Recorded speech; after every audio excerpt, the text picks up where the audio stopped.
السلام علیکم تمام دوستوں کو۔ دوستو، یہ ایک سچا واقعہ ہے۔ ایک ترک مسلمان مسجد نبوی شریف کے احاطے میں کھڑے ہو کر اپنا آنکھوں دیکھا واقعہ بیان کرتا ہے کہ میں وہاں کھڑا دیکھ رہا تھا کہ 4 پولیس والے کسی کا انتظار کر رہے ہیں۔ پھر ایک شخص نمودار ہوا تو پولیس والوں نے بھاگ کر اسے قابو کر لیا اور اس کے ہاتھ جکڑ لیے۔ نوجوان نے کہا، مجھے دعا اور توسل کی اجازت دے دو، میری بات سن لو، میں کوئی بھیکاری نہیں ہوں، نہ چور ہوں۔ پھر وہ جوان چیخنے لگا۔ میں نے اسے دیکھا تو ایسے لگا جیسے میں اسے جانتا ہوں۔ میں بتاتا ہوں کہ میں نے اسے کیسے پہچانا۔ دراصل میں نے اسے کتنی ہی دفعہ بارگاہ رسالت میں روتے ہوئے دیکھا تھا۔ یہ ایک البانوی نوجوان تھا جس کی عمر 35 سے 36 سال کے درمیان تھی۔ اس کے سنہری بال اور ہلکی سی داڑھی تھی۔ میں نے پولیس والوں سے کہا، جب اس کا کوئی جرم نہیں ہے تو تم اس کے ساتھ ایسا کیوں کر رہے ہو؟ آخر کیا الزام ہے اس پر؟ انہوں نے مجھے کہا، ارے او ترک، تو پیچھے ہٹ، اس معاملے میں بولنے کا تجھے کوئی حق نہیں۔ لیکن میں نے پھر سے کہا، آخر اس کا تمہارے ساتھ کیا مسئلہ ہے؟ کیا اس نے کوئی چوری کی ہے؟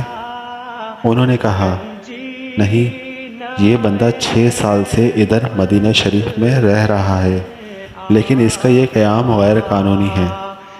ہم اسے پکڑ کر واپس اس کے ملک بھیجنا چاہتے ہیں، لیکن یہ ہر دفعہ ہمیں چکمہ دے کر بھاگ جاتا ہے اور جا کر روضہ رسول میں پناہ لے لیتا ہے، اور ہم اسے اندر جا کر گرفتار نہیں کرنا چاہتے تھے۔ میں نے پوچھا، تو اب اس کے ساتھ کیا کرو گے؟ کہنے لگے، ہم اسے پکڑ کر جہاز پر بٹھائیں گے اور واپس البانیہ بھیج دیں گے۔ نوجوان مسلسل روئے جا رہا تھا اور کہہ رہا تھا، کیا ہو جائے گا اگر تم مجھے چھوڑ دو گے تو؟ دیکھو، میں کوئی چور نہیں ہوں، میں کسی سے بھیک نہیں مانگتا، میں تو ادھر بس محبت رسول میں رہ رہا ہوں۔ پولیس والوں نے کہا، نہیں، ایسا جائز نہیں ہے۔ نوجوان نے کہا، اچھا، مجھے ذرا آرام سے رسول اللہ صلی اللہ علیہ وآلہ وسلم سے ایک عرض کر لینے دو۔ پھر نوجوان نے اپنا منہ گنبد خضرا کی طرف کر لیا۔ پولیس والوں نے کہا، چل کہہ جو کہنا ہے۔ تو نوجوان نے گنبد خضرا کی طرف دیکھ کر اور جو کچھ عربی میں کہا، میں نے سمجھ لیا وہ نوجوان کہہ رہا تھا، یا رسول اللہ، کیا ہمارے درمیان اتفاق نہیں ہوا تھا؟ کیا میں نے اپنی ماں باپ کو نہیں چھوڑا؟ کیا اپنی دکان بند کر کے اپنا گھر بار نہیں چھوڑا؟ اور یہ عہد کر کے یہاں نہیں آیا تھا کہ آپ کے جوار رحمت میں رہا کروں گا؟ حضور، اب دیکھ لیجئے، یہ مجھے ایسا کرنے سے منع کر رہے ہیں۔ یا رسول اللہ، یا رسول اللہ، آپ مداخلت کیوں نہیں فرماتے؟ یا رسول اللہ، آپ مداخلت کیوں نہیں فرماتے؟ اتنے میں نوجوان بے حال ہونے لگا تو پولیس والوں نے ذرا ڈھیل دی اور نوجوان نیچے گر گیا۔ ایک پولیس والوں نے اسے ٹھٹے مارتے ہوئے کہا، اوئے دھوکے باز، اٹھ! لیکن نوجوان کوئی رد عمل ظاہر نہ کیا۔ میں نے پولیس والوں سے کہا، یہ نہیں بھاگے گا، تم حمامات سے پانی لاؤ اور اس کے چہرے پر ڈالو۔ لیکن نوجوان کوئی حرکت نہیں کر رہا تھا۔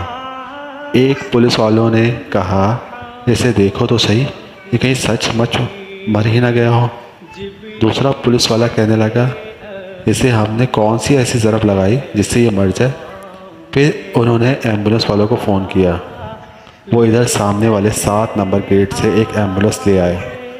انہوں نے نوجوان کی شہرک پر ہاتھ رکھ کر حرکت نوٹ کی اور نبض چیک کی تو کہنے لگے، اسے تو مرے ہوئے 15 منٹ گزر چکے ہیں۔ اب پولیس والے جیسے مجرم ہوں نیچے بیٹھ گئے اور رونے لگے۔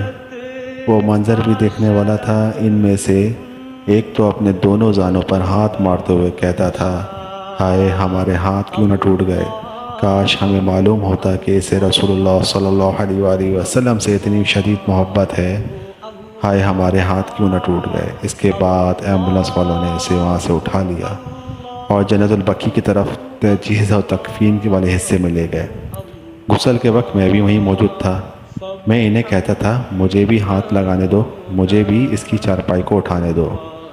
جب جنازہ تیار ہو کر نماز کے لیے جانے لگا تو پولیس والوں نے مجھے کہا ہم نے جتنا گناہ اٹھایا ہے بس اتنا کافی ہے، اسے ہمارے سوا اور کوئی نہ اٹھائے گا، شاید اسی طرح ہمیں آخرت میں کچھ رعایت مل جائے۔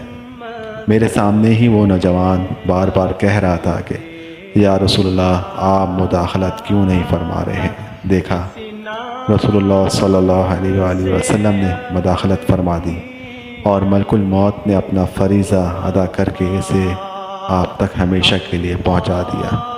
اللہ ہمیں اپنے حبیب صلی اللہ علیہ وآلہ وسلم کی ویسی ہی محبت عطا فرمائے جیسے اس البانی نوجوان کو عطا فرمائی تھی۔ آمین ثم آمین۔ تمام دوست میرے اس چینل کو لائک کریں، شیئر کریں، سبسکرائب کریں۔ اللہ